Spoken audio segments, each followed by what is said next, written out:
നോക്കേ, മക്കൾ എന്തുകൊണ്ടാണ് കഞ്ചാവ് അടിക്കുന്നത്? നിങ്ങൾ ആരെങ്കിലും ഞാനൊക്കെ ഒരുപാട് കോളേജിൽ പഠിച്ചിട്ടുണ്ട്, ഭൗതിക കോളേജിൽ പഠിച്ചിട്ടുണ്ട്, ആത്മീയ കോളേജിൽ പഠിച്ചിട്ടുണ്ട്. ഒരുപാട് എല്ലാ മതത്തിൽപ്പെട്ട കൂട്ടുകാരുണ്ടായിരുന്നു. ജീവിതത്തിൽ ഒരിക്കലും ഒരു ദിനേശ് വീഡിയോ, ഒരു പുക, ഒരു സീസർ വലിപ്പിക്കാൻ എന്റെ കൂട്ടുകാർക്ക് എന്നെ കൊണ്ട് സാധിച്ചിട്ടേ ഇല്ല. ഒരുപാട് ആളുകൾ പറയടാ ഒരു വീഡിയോ വലിക്കുന്നതുകൊണ്ടൊന്നും ഒരു കുഴപ്പമില്ല. ഞാൻ പറഞ്ഞു എനിക്ക് പറ്റില്ല. എന്റെ ഉപ്പ എന്നെ കാണിച്ച മാതൃക അതല്ല. എന്റെ ഉപ്പ അതൊന്നും ചെയ്യാത്തൊരു മനുഷ്യനാണ്. എന്റെ ഉപ്പ എന്താണോ അതാണ് എനിക്കും ആകാൻ ഇഷ്ടം. എന്റെ ഉപ്പ എന്റെ റോൾ മോഡലാണ്. ഇത് പറയുന്നത് എന്തിനറിയോ? നമ്മൾ ഈ ജീവിതത്തിൽ എവിടെ കൊണ്ടുപോയി നമ്മളെ ഇട്ടാലും ബാപ്പയും നല്ലവരാണോ ആ മക്കൾക്ക് ഇടയില്ല. ഒരു ഉദാഹരണം പറയാം. ഷെയ്ഖ് ജീലാനി തന്റെ പിഞ്ചുമോനെ ദർസിലേക്ക് പറഞ്ഞേക്കുമ്പോ 440 ദിർഹമിന്റെ ഒരു പണസഞ്ചി കൊടുത്തിട്ട് മടിയിൽ വെച്ച് കെട്ടിക്കൊടുത്തു. എന്നിട്ട് പോകുമ്പോ മോനോട് പറഞ്ഞു, മോനെ കുലിൽ ഹഖ വഇൻ കാന മുറാ, കൈപ്പാണെങ്കിലും മോനെ സത്യമേ പറയാവൂ, കൈപ്പാണെങ്കിലും സത്യമേ പറയാവൂ.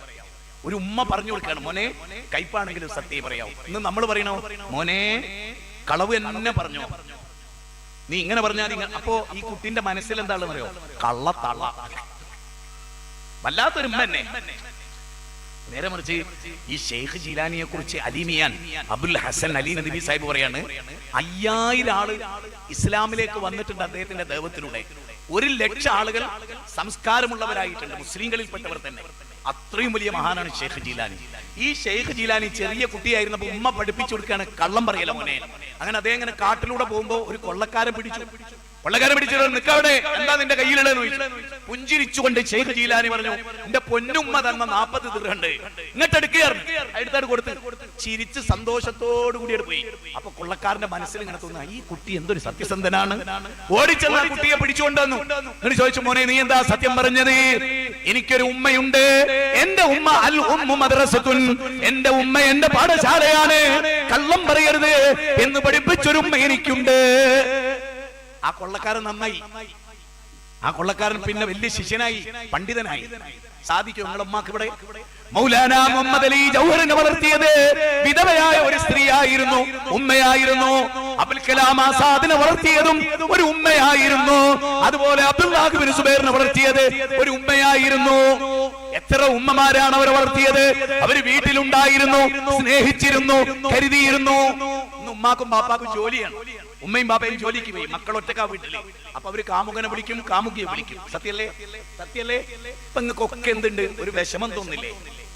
ഒരു വിഷമം ഇങ്ങനെ തോന്നില്ലേ? ഇതിങ്ങനെ കേൾക്കുമ്പോ ഒരു കുറ്റബോധം തോന്നില്ലേ? ആ കുറ്റബോധം ഉണ്ടാവണം, എന്നിട്ട് മാറാൻ ശ്രമിക്കണം. ഇനി കേട്ടോ നിങ്ങള്, നബി സല്ലല്ലാഹു അലൈഹി വസല്ലം ഒരുപാട് ഇഷ്ടമാണ് ഫാത്തിമയോട്, ഒരുപാട് ഇഷ്ടമാണ് ഫാത്തിമയോട്. ഒരിക്കൽ ഫാത്തിമ പറഞ്ഞു, ആയിഷ ബീവിയുടെ അടുത്ത് വന്നപ്പോ നബിയില്ല, ഉമ്മാന്റെ അടുത്ത് വന്നപ്പോ നബിയില്ല. അപ്പൊ പറഞ്ഞു, ഇതാ കണ്ടോ, ആസ് കല്ല് പിടിച്ചിട്ട് എന്റെ കൈകൾ പൊട്ടിയിരിക്കുന്നുമ്മ. നബിയോട് പറയണേ, എന്റെ പൊന്നാര ഉപ്പയോട് പറയണേ, എനിക്കൊരു ജോലിക്കാരനെ വെച്ച് തരാൻ, അല്ലെങ്കിൽ ഒരു ജോലിക്കാരിയെ വെച്ച് തരാൻ പറയണേ. അവൻ പറഞ്ഞു, ഫാത്തിമ ബീവി പോയി വീട്ടിലോട്ട്. റസൂലുള്ളാഹി സ്വല്ലല്ലാഹു അലൈഹി വസല്ലം വന്നപ്പോൾ ഫാത്തിമ ബീവി ഇത് പറഞ്ഞു, ആയിഷ ബീവി ഇത് പറഞ്ഞു. അപ്പൊ നബി ഫാത്തിമന്റെ അടുത്ത് വരികയാണ്. ശരിക്കും ചിന്തിച്ചോളൂ, ബാപ്പ ആരാകണം? ഒരു ബാപ്പ ആരാകണം? നബി നേരെ വീട്ടിൽ ചെന്നു, സലാം പറഞ്ഞു. മോളെ എവിടെ ഇരിക്കുന്നു?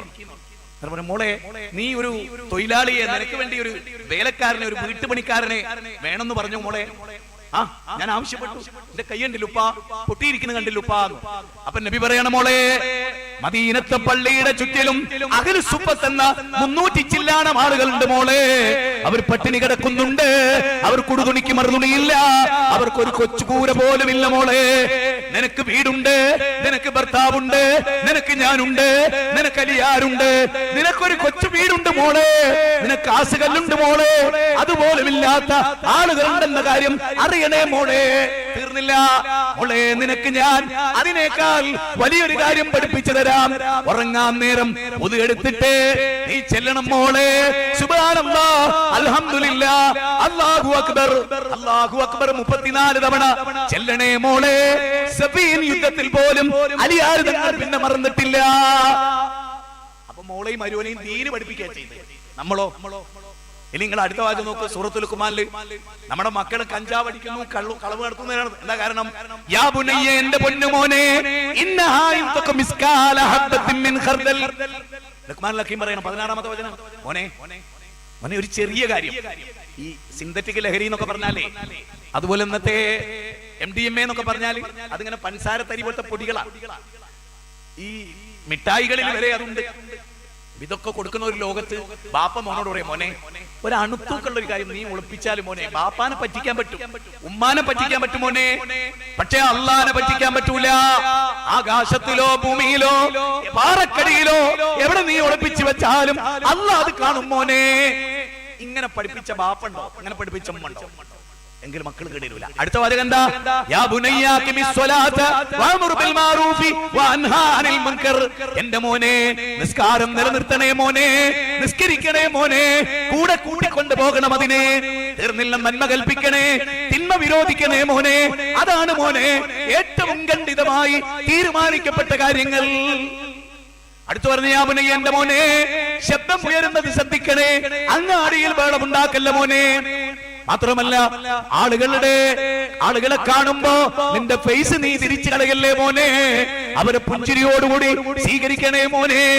തർബിയത്ത് എവിടെ വെച്ചാണ്? മദ്രസയിലല്ല, തർബിയത്ത് അറബി കോളേജിലല്ല. ജനിച്ചു വീണ അന്നാള് മുതൽ മക്കൾക്ക് കൊടുക്കേണ്ട തർബിയത്ത് ഇന്ന് കിട്ടുന്നില്ല.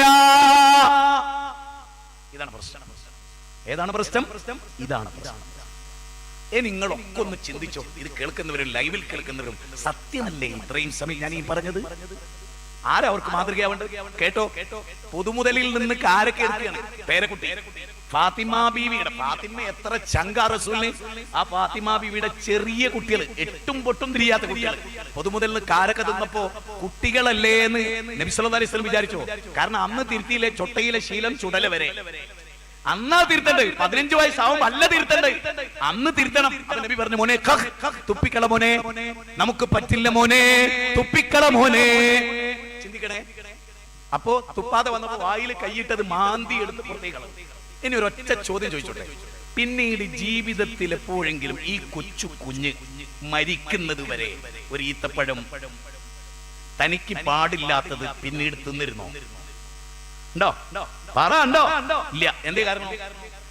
ഏറ്റവും ചെറുപ്പത്തിൽ പഠിപ്പിച്ചിട്ട് ആ വെള്ളക്കടലാസിൽ ഹലാലെ തിന്നാവൂ ഹറാമ് തിന്നരുത് എന്ന് ആര് പഠിപ്പിച്ചു? ആര് എഴുതി വെച്ചു? അള്ളാഹുവിന്റെ റസൂൽ എഴുതി വെച്ചു. സമ്മതിച്ചോ? സുപ്രയിലിരുന്ന് ഭക്ഷണം ഇങ്ങനെ കഴിക്കുക. ഇപ്പൊ കുട്ടി അവിടുന്ന് പറഞ്ഞൊക്കെ മാധ്യമ റസൂലിന്റെ കൈ പിടിച്ചു. കൈ പിടിച്ചിട്ട് മോനെ ബിസ്മി ചെല്ല് മോനെ, നിന്റെ ഭാഗത്ത് നിന്ന് തിന്ന് മോനെ. പിന്നീട് ഒരിക്കൽ ഈ കുട്ടി വ്യത്യസ്ത ഭക്ഷണം ഉണ്ടായിട്ട് ഒരു ഭാഗത്ത് നിന്ന് മാത്രം തിന്നപ്പോൾ റസൂൽ പറയണം, മോനെ അന്ന് ഞാൻ പറഞ്ഞതിന്റെ പൊരുള് വേറെയാണ്, ഇത് വ്യത്യസ്ത ഭക്ഷണം ഉണ്ടാവുമ്പോൾ അതിൽ നിന്നൊക്കെ ഓരോന്നെടുക്കാം, ഇത് ഒരേ ഭക്ഷണം ആവുമ്പോ കണ്ടോ ആ പഠിപ്പിക്കലുണ്ടോ? പഠിപ്പിച്ചിട്ട് ആ കുട്ടി പിന്നീട് പ്രാവർത്തികാന്നുണ്ടോ? അപ്പൊ കുട്ടികളാവും. ഇനി നിങ്ങൾ നോക്ക്, അബൂ ദുജാന സുബൈ നമസ്കാരം കഴിഞ്ഞ് പെട്ടെന്ന് എഴുന്നേറ്റ് പോകുന്നത് ആളുകൾ കണ്ടു. 1 അല്ല 2 അല്ല 3 അല്ല 4 അല്ല 5 അല്ല 6 അല്ല 7 അല്ല എത്രയോ ദിവസം. അപ്പൊ ആളുകൾ പിടിച്ചു വെച്ചു. എങ്ങോട്ടാ പോണോ അബൂ ദുജാന? അപ്പൊ അദ്ദേഹം പറഞ്ഞു, ദിക്ർ ചെല്ലാതെ ദുആ ഇറക്കാതെ എങ്ങോട്ടാ പോണെന്നാ ചോദ്യം. അദ്ദേഹം പറഞ്ഞു, അതെ എന്റെ അയൽവാസിയുടെ വീട്ടിലെ ഒരു ഈത്തപ്പനയുണ്ട്, അവന്റെ അതിരില് ആ ഈത്തപ്പനയുടെ പഴങ്ങളൊക്കെ വീഴുന്നത് എന്റെ മുറ്റത്താണ്. അപ്പൊ എന്റെ മക്കള് നേരത്തെ എണീച്ച് അന്യന്റെ ഈത്തപ്പഴം തിന്നു. സ്വന്തം നോക്കൂ, ചെറിയ കുട്ടി ഹറാമ് തിന്നരുത് എന്ന് ബാപ്പാക്ക് കണിശത ഉണ്ടായിരുന്നു. അങ്ങനെ കണിശതുള്ള എത്ര പേര് നമ്മുടെ കൂട്ടത്തിലുണ്ട്? എത്ര പേരുണ്ട്? പറ, എത്ര പേരുണ്ട്? ഉമർ ബിൻ അബ്ദുൽ അസീസ് മകന്റെ കയ്യിൽ പൊതുമുതലിൽ നിന്ന് ഒരു ആപ്പിൾ കണ്ടു, കണ്ണുകൾ ചുവന്നു തൊടുത്തു, ആപ്പിൾ പിടിച്ചെടുത്തു കുഞ്ഞിന്റെ കയ്യിൽ നിന്ന് പൊതുമുതലിലേക്ക് വെച്ചു. കുട്ടി പൊട്ടിക്കരയുകയാണ്. കരച്ചിൽ നിൽക്കാതെ, കരച്ചിൽ ഓവറായപ്പോ ഉമർ ബിൻ അബ്ദുൽ അസീസ് അങ്ങ് പോയി. പക്ഷേ ഭാര്യക്ക് ഉമ്മാക്ക് കൽബ് പടച്ചപ്പോ മാർക്കറ്റിൽ പോയിട്ട് ഒരാപ്പിൾ കൊണ്ടുവന്ന് കുട്ടിയുടെ കയ്യിൽ കൊടുത്തു.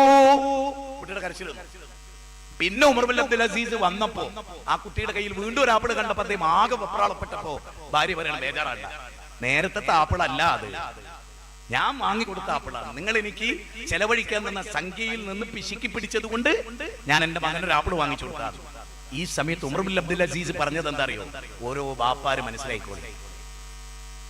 ഭാര്യയോട് പറയണം, എടി കുഞ്ഞിന്റെ ചെറിയ കുട്ടിയായിട്ട് പോലും ഞാൻ അവന്റെ കയ്യിൽ നിന്ന് ആപ്പിൾ പറിച്ചെടുത്തത് അതിങ്ങനെ പിടിച്ചു വാങ്ങുമ്പോ എന്റെ കരള് പറിക്കുന്ന വേദന ഒരു ബാപ്പ എന്ന നിലയ്ക്ക് എനിക്ക് ഉണ്ടായിരുന്നു.